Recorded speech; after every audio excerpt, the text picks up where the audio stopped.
there are other countries that if you had a pre-existing condition, and let's say the virus caused you to go to the ICU and then have a heart or kidney problem, some countries are recording that as a heart issue or a kidney issue and not a COVID-19 death. Right now, we're still recording it, and the great thing about having forms that come in and a form that has the ability to mark it as COVID-19 infection, the intent is right now that if someone dies with COVID-19, we are counting that.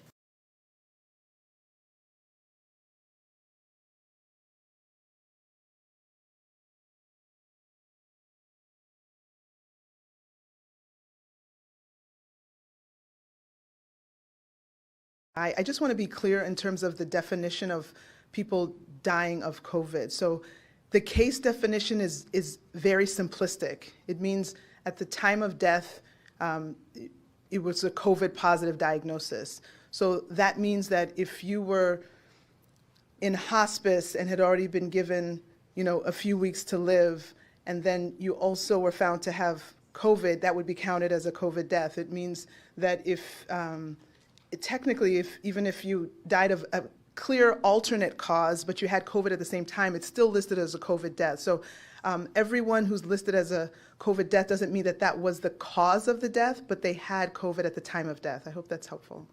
Good evening, and we begin with that story. The numbers that the state reports every single day to keep track of the spread of coronavirus have been wrong.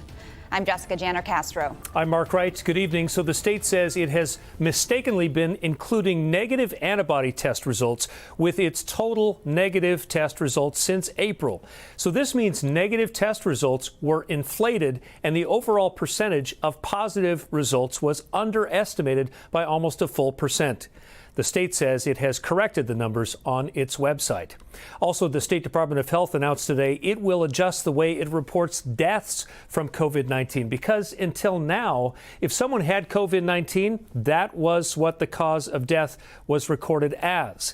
The state plans to first remove deaths from its total count where it is clear COVID did not contribute to the death.